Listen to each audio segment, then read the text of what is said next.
Olá, boa noite. Veja no Brasil TV. O perigo das passagens de nível. Um motorista morre ao tentar atravessar uma ferrovia em Maceió. O INSS começa a ligar para pessoas que estão na fila de espera pelo auxílio por incapacidade temporária. Mais atenção para o alerta da reportagem.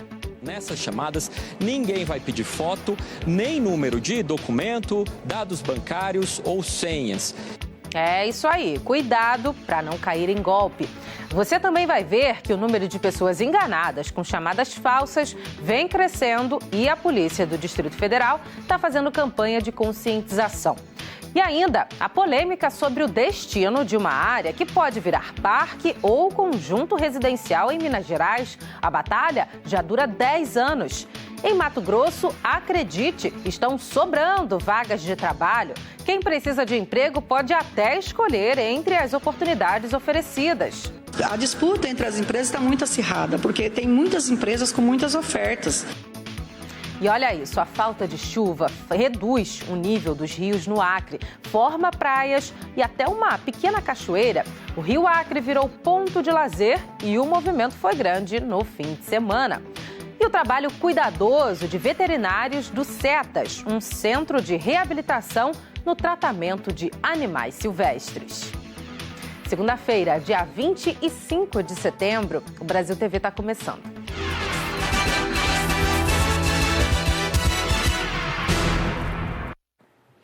Uma pessoa morreu e 16 ficaram feridas num acidente hoje cedo na BR-116, em Campina Grande do Sul, no Paraná.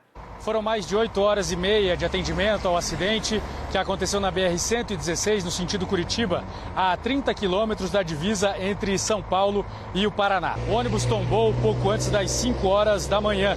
Segundo os bombeiros, o veículo de 2 andares tinha 52 passageiros e o motorista.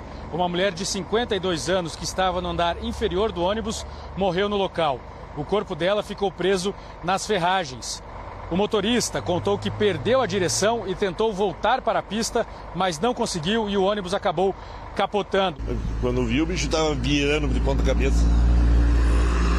Aí eu tinha 2 passageiras na frente, estavam com problema no ar-condicionado. Aí eu coloquei ela na frente, pularam por cima de mim, bateu a cabeça, mas com ela está tudo bem. O ônibus pertence a uma empresa de turismo com sede em Curitiba e fazia uma viagem de Campinas, no interior de São Paulo, para a capital paranaense. Segundo o motorista, o serviço foi prestado através de uma plataforma digital de venda de passagens. A rodovia ficou totalmente interditada mais de uma vez no começo da manhã e também no começo da tarde desta segunda-feira para o atendimento às vítimas e no começo da tarde para a retirada do ônibus que se acidentou na madrugada. A empresa dona do ônibus e a empresa que fez a venda das passagens informaram por meio de nota que prestaram apoio às vítimas, às famílias e aos passageiros que seguiram viagem em um outro veículo que foi disponibilizado.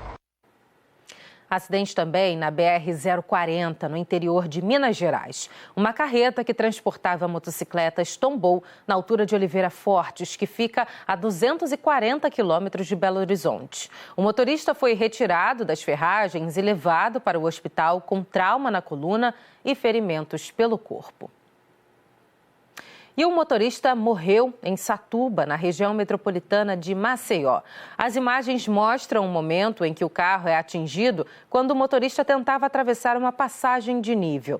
Testemunhas disseram que o sinal sonoro não funcionou para alertar sobre a aproximação do trem. O motorista foi socorrido e levado para o hospital, mas não resistiu. A Superintendência de Trens de Maceió informou que está apurando o caso. Este foi o 3º acidente envolvendo veículos particulares em passagens de nível da região metropolitana de Maceió desde o começo do ano. A empresa que ganhou a concessão de 11 aeroportos brasileiros apresentou as datas para assumir as operações. O repórter Anselmo Caparica tem os detalhes. Segundo o cronograma divulgado, o primeiro aeroporto que passa a ser administrado pela empresa espanhola AENA é o de Uberlândia, em 10 de outubro, seguido na ordem pelo de Campo Grande, Congonhas, Ponta Porã, Corumbá, Uberaba, Montes Claros, Marabá, Carajás, Santarém e, por último, o de Altamira, em 30 de novembro. O leilão de concessão dos aeroportos foi em agosto de 2022. A oferta para todos os aeroportos foi de 2 bilhões e 400 milhões de reais. Tem acontecido nesses últimos meses com visitas técnicas nessa fase de preparação, fazendo visitorias em todos os equipamentos, mais de 400 funcionários de Infraero y tercerizados también fueron abordados. Estamos trabajando con varias ingenierías internacionales, trazendo toda a comunidade aeroportuaria para abordar esa transferencia operacional, envolvendo ao regulador ANAC, Ministerio, compañías aéreas, aviación ejecutiva, governo do estado e governo da prefeitura de São Paulo e do resto das localizações. O início das obras estruturais está previsto para a segunda metade do ano que vem e a mesma empresa espanhola já administra 6 aeroportos no Nordeste desde o ano de 2020. Com isso, ao fim do processo, em novembro, o grupo será responsável ao todo por 17 aeroportos aqui no Brasil. Com o avanço da tecnologia, os criminosos vão aprimorando as táticas para enganar as vítimas. No Distrito Federal, já são 42 mil golpes só neste ano. O número alarmante fez a polícia lançar uma campanha de conscientização. A Vanessa é maquiadora e teve sua conta no Instagram hackeada em julho. Foi um desespero total, porque era uma conta profissional, né? Daí começou a postar os stories, né, de financiamento, de empréstimo, de Pix. Resultado, pelo menos 3 amigos dela caíram no golpe. Ao todo, transferiram R$ 1.600. O caso da Vanessa está entre os tipos de golpes mais comuns, de acordo com a Polícia Civil, que é quando os bandidos usam perfis falsos ou hackeiam um perfil da pessoa para pedir dinheiro em nome das vítimas. Ainda há casos em que os criminosos têm acesso ao aplicativo bancário da pessoa e fazem transferências. E também as pirâmides financeiras, que é quando os golpistas se passam por empresas de investimento. Por causa do alto número de casos, a Polícia Civil começou uma campanha para orientar as pessoas a identificar os golpes. Só entre janeiro e setembro deste ano, foram mais de 37 mil ocorrências de estelionato e 5.400 de furto mediante fraude. A maior parte, segundo a polícia, envolvendo transações por Pix. E não é difícil encontrar pessoas que passaram por situações assim. Uma vez, uma pessoa se passou fingindo ser meu irmão, pedindo dinheiro emprestado até o final do mês. E uma outra vez também, uma pessoa se passou por minha ex-cunhada, falando que tinha sido roubada e que não tinha dinheiro nem para ir para casa. Uma vez pelo WhatsApp, né? Falou que era meu filho que tinha trocado de número e queria um valor. Mas logo assim eu já mandei mensagem para ele e descobri que era golpe. Esse especialista explica que a principal regra para se proteger é desconfiar. Desconfie de toda e qualquer solicitação de dinheiro ou transferência de dinheiro que seja feita por redes sociais ou por aplicativos de mensagem. Em relação às pessoas do seu convívio, é importante sempre confirmar, fazer uma prova de vida. Seja por uma ligação por vídeo, uma conversa pessoal antes de fazer a transferência. E no momento da transferência, conferir se os dados fornecidos na conversa correspondem aos dados deste conhecido. Eles chegam com um argumento de alguma necessidade, alguma emergência que tem que vender tudo de última hora e a gente acaba tentando ajudar, manda um dinheiro que na verdade, vai para as mãos erradas. A Polícia Civil pede que, em casos de golpe, as pessoas façam os registros na delegacia, porque isso ajuda nas investigações e no planejamento das ações preventivas. O INSS começou hoje a ligar para as pessoas que estão na fila de espera para o benefício por incapacidade temporária, o antigo auxílio-doença. E olha, para evitar golpes, como a gente acabou de ver na reportagem da Neila Almeida, preste atenção no esquema do INSS e não passe nenhum dado pessoal pelo telefone. O repórter Vitor Boiadian explica. só vai receber essas chamadas quem já tem perícia agendada e está aguardando há mais de 45 dias. São 511 mil pessoas nessa situação em todo o Brasil, segundo o INSS. A Previdência Social informou que o motivo dessas ligações é agilizar o atendimento. Por meio dessas chamadas, vai ser possível antecipar o atendimento, confirmar a data agendada e também avisar o segurado que ele pode enviar o atestado médico para o sistema Ateste Med, que é o sistema oficial do INSS para análise à distância de atestados médicos sem a necessidade de realização de perícia, de marcar perícia. Agora, o mais importante, nessas chamadas, ninguém vai pedir foto, nem número de documento, dados bancários ou senhas. É o INSS nessa ligação quem informa esses dados. Então, um alerta importante contra golpes. E nessa chamada, desse número, não é possível entrar em contato via WhatsApp, nem fazer ligação para o número. O número que vai aparecer na tela do segurado, do aparelho do segurado, é o que aparece aqui embaixo, que é o DDD 11, número 21350135. Não é, então, para as pessoas passarem dados pessoais. E aí, na dúvida, consulta o número 135, que é o número oficial da central do INSS. Agora a gente mostra uma batalha que já dura mais de 10 anos em Minas Gerais. De um lado, empresários do ramo da mineração e construção civil. Do outro, ambientalistas e moradores de Belo Horizonte. Cabe à Justiça decidir se uma área vai virar parque aberto à população ou empreendimento imobiliário. A repórter Larissa Carvalho explica essa história. A área é particular. 2 mineradoras exploraram ali por quase 60 anos dolomita, um tipo de calcário.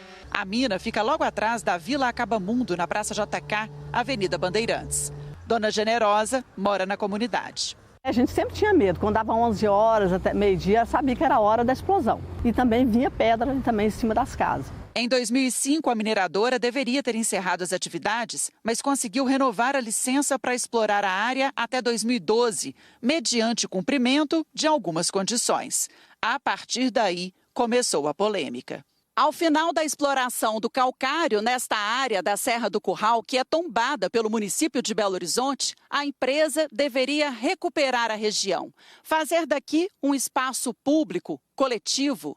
Só que, mais de 10 anos depois, o parque nem começou a ser feito. A licença ambiental concedida para a exploração mineral exige, como contrapartida, a apresentação de um projeto para uso futuro da área de mineração a céu aberto para destinação de uso coletivo da área. Da mesma forma, deverá ser apresentado um projeto com cronograma de execução para a área de mineração subterrânea e que seja destinado ao uso coletivo público futuro. Mas os proprietários da área onde foi feita a exploração mineral alegam na justiça que apenas parte do terreno deve ser transformada em parque e já apresentaram ao poder público projetos de empreendimentos imobiliários para serem construídos também ali. Em 2015, o Ministério Público ajuizou uma ação contra a IMA, Indústria de Madeira Imunizada, e contra a Magnesita, empresas que exploraram a área para que elas apresentem o projeto de implantação do espaço coletivo público. Em 2018, o MP abriu outra ação, desta vez contra o presidente do Coman, Conselho de Meio Ambiente da Prefeitura de Belo Horizonte, para que não fosse aprovada a proposta de fazer em parte do terreno um empreendimento imobiliário. E também contra as empresas, para que elas cumpram as condicionantes de preservação ambiental. Em 2019, o Conselho de Meio Ambiente da Prefeitura recusou a proposta dos empreendedores de dar outra destinação que não fosse o parque para parte do terreno. No mesmo ano, uma das empresas que exploraram o terreno, a IMA, moveu ação contra o Conselho de Meio Ambiente, questionando a interpretação de que todo o terreno deve ser preservado como parque público.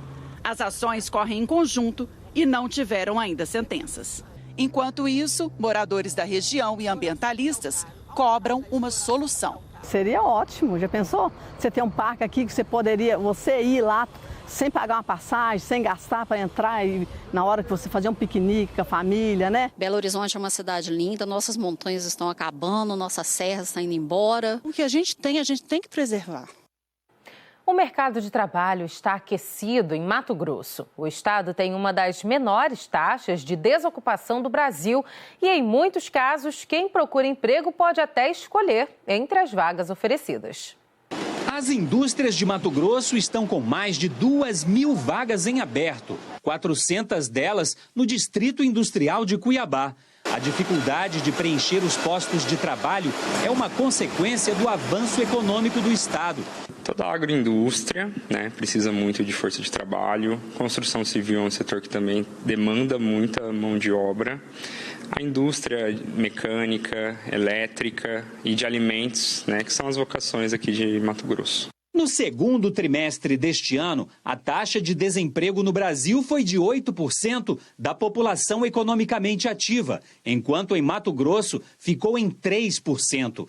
É o menor percentual na série histórica dos últimos 12 anos. São, ao todo, 50 mil desempregados no estado. As indústrias em Cuiabá estão com uma disputa acirrada pelos candidatos para as vagas em aberto. Os mais procurados são os que já completaram o ensino médio, mesmo que não tenham qualquer experiência no mercado de trabalho. Depois que distribuem os currículos, eles costumam receber até 3 ofertas de emprego ao mesmo tempo.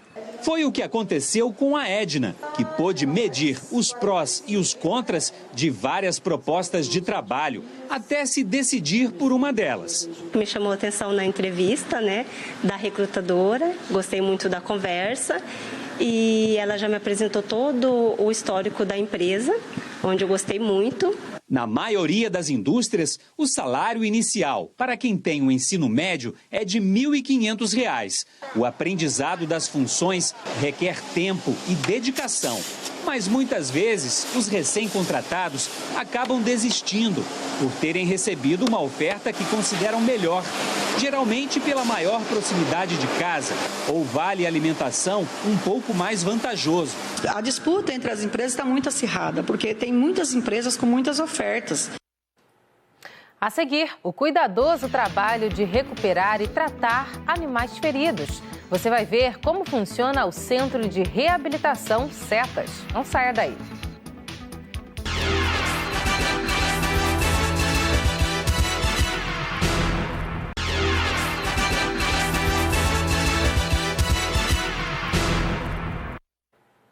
Um estudante do Maranhão criou uma bengala eletrônica com sensores que detectam obstáculos e emitem sinais sonoros e vibrações.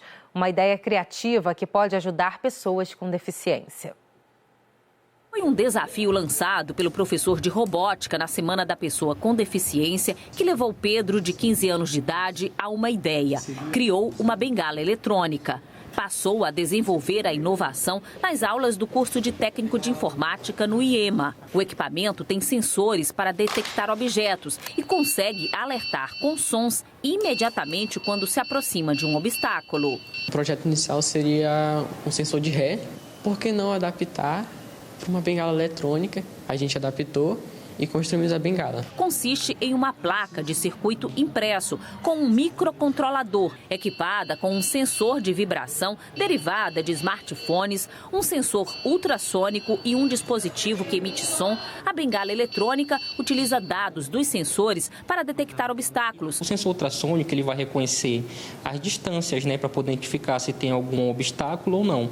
E toda vez que vai reconhecer algum obstáculo que esteja até 1 metro, ele vai funcionar da seguinte maneira. A gente vai apitar um buzzer, que vai ser um sonoro, vai emitir o som, ou também vai vibrar a própria bengala, porque a gente pensou para abranger aquelas pessoas que têm deficiência visual ou aquelas pessoas que também têm deficiência visual e também deficiência auditiva, as duas, Foi usada a tecnologia acessível na bengala eletrônica para garantir segurança e independência na locomoção de quem tem dificuldade para fazer isso. O desafio agora é fazer com que o projeto desenvolvido por Pedro e pelo professor nas aulas de robótica chegue a mais pessoas. O projeto dele foi mostrado na Exposição Agropecuária do Maranhão, como produção de conhecimento, além de campo para aplicação de pesquisa. É fazer com que os alunos aprendam através de problemas reais para solucionar essas questões que podem afetar a vida de muitas pessoas. É usar a ciência, é usar a tecnologia, é usar o aprendizado a favor da formação dos nossos meninos, das nossas meninas e também da sociedade como um todo. O desejo de criar, o jovem inventor já realizou. E como toda mente brilhante, projeta sempre o futuro. Ainda é um protótipo inicial, só que eu quero melhorar ele, colocando vários sensores, deixar ele o nível máximo dele, o nível final do projeto. Legal. Bom, a estiagem no Rio Acre baixou o nível dos rios, formou praias e até uma pequena cachoeira, onde as pessoas aproveitam para se refrescar. O Rio Acre é um novo point nos fins de semana. O Rio Acre nasce no Peru e deságua no Brasil. Passa por 7 cidades do Acre. Nesse período de estiagem, o nível do rio marca menos de 3 metros em alguns pontos. Em 2022, na mesma época do ano, o rio chegou a um nível histórico na capital acreana, 1,34 m. O seu Antônio, mais conhecido como Abraão, mora há 46 anos às margens do rio, na zona rural de Porto Acre, cidade do interior. Ele acompanhou de perto o curso das águas mudar ao longo do tempo. Sempre aqui aterrava, começava a correr, mas depois enchia, quebrava de novo. E agora, do outro lado, quebrou 80 metros na colônia do vizinho, aí o rio foi para lá. O baixo nível das águas revela as praias. Uma delas fica na propriedade do seu Antônio, distante cerca de 42 quilômetros de Rio Branco. Na praia, dunas de areia e água gelada. Nem esse cachorrinho perdeu a oportunidade de se refrescar. No Acre não tem mar. Com um período de calor intenso, a queda de água neste ponto do Rio Acre se tornou uma opção de lazer para a população. Por aqui, aos domingos, passam cerca de 1.500 pessoas. Os visitantes apelidaram o lugar de Cachoeira do Abraão. A bela paisagem convida as famílias, encanta adultos e crianças. Foi a primeira vez que a gente veio e a gente gostou bastante. E, como eu disse, né, um lugar que super recomendo para todo mundo. A gente encerra o Brasil TV mostrando o Centro de Triagem e Reabilitação do Distrito Federal. Especialistas socorrem animais feridos ou que ficaram órfãos e seguem um passo a passo até que eles possam voltar à natureza. No berçário ficam os filhotinhos, que perderam a mãe e ganham atendimento exclusivo. Os papagaios são pesados, recebem alimentação e uma atenção especial para que se desenvolvam sem nenhum tipo de dificuldade. O bebê saruê também precisa desse tratamento individualizado. O objetivo do trabalho é garantir o desenvolvimento dos animais para que eles cresçam saudáveis. A gente tenta ao máximo imitar o cuidado parental. Muitas vezes isso não é possível, né? Mas assim, a gente tenta fazer todo... por exemplo, o saruê, que ele fica no marsúpio, na bolsa da mãe, então a gente tenta deixá-lo num local que imite o marsúpio.